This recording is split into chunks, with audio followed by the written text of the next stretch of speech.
Ladies and gentlemen, this is a regular meeting of the Zoning Board of Appeals of the Town of Orleans. It's January 21st, 2015, and I, Michael P. Martin, the chair, is calling this meeting to order. Present and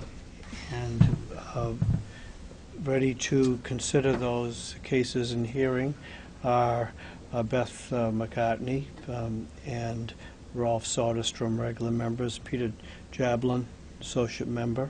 Also present is Sandy Stewart, the board secretary and scrivener, and the building commissioner of the town of Orleans, Brian Harrison.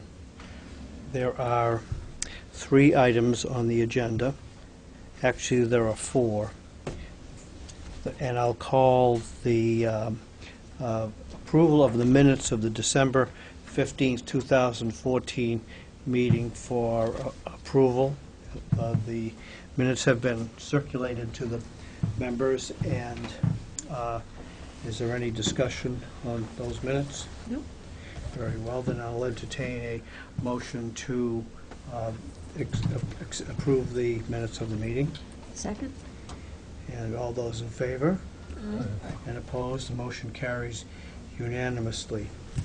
I am informed that in case number 1999, the application for a variance of Thomas and Suzanne Lowenson, there is a request to continue or postpone the hearing. Is anyone present for the applicant? I have a letter from Joyce Cumming asking that it be continued, but no date was specified. I would ask to be continued for, what's your next meeting, is 30 days? Well, the reason for the continuance is because the abutters have some concerns that they've raised. The Conservation Commission hearing is coming up this coming Tuesday. So I think the next hearing after that, February 4th, would be fine. Then we'll continue it. Is there a motion to is there a motion to approve the request for a continuance to February 4th, 2015? So, Mr. Soderstrom moves, and Beth McCartney seconds. All those in favor? Aye. And those opposed? The motion carries unanimously. This number 1999 will be continued until February 4th, 2014. Thank you all.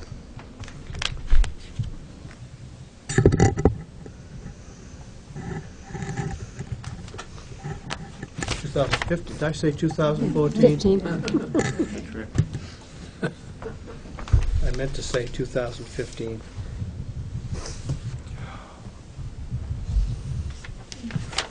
These 2 items on the agenda. The first in order is case number 1997, the application of the Bruce P. Miller and Patricia M. Brown, trustees of 30 Chickadee Lane Nominee Trust.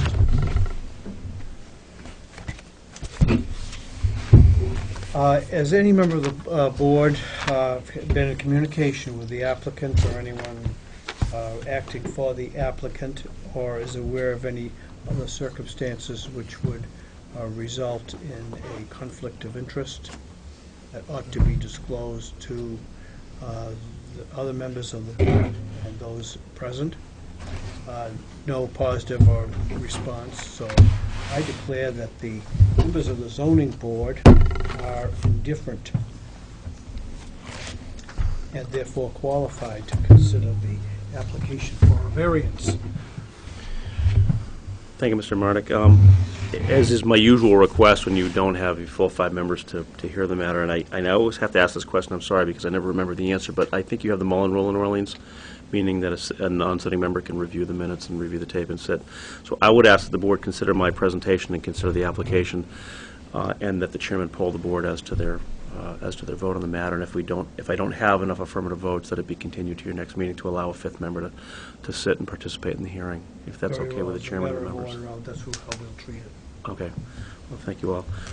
Mr. Chairman, what I'd like to present the board, and I've prepared are proposed findings of fact, and I've attached to the findings of fact a small package of materials which essentially duplicate the materials that were provided with the application, and I also have some extra copies for members in the audience if they wish.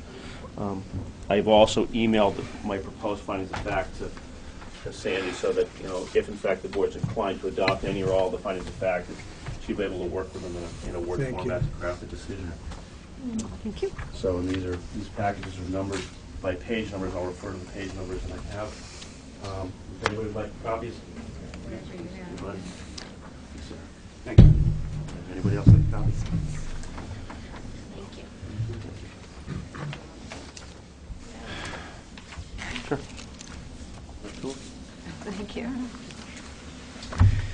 This is an application for a variance from your Orleans zoning bylaw requirement that to be buildable, a lot has to have 150 feet of frontage on a public or private way, and the property at 30 Chickadee Lane is shown. If you look at the materials I've given you, the page number 3, the third page, shows the lot, and then page number 4 is actually the subdivision plan from 1982 that created the lot. The lot has 46,481 square feet of land area, where you're required to have 40,000 square feet in the district, which means that it meets your area requirements. The lot is roughly rectangular in shape, but if you look at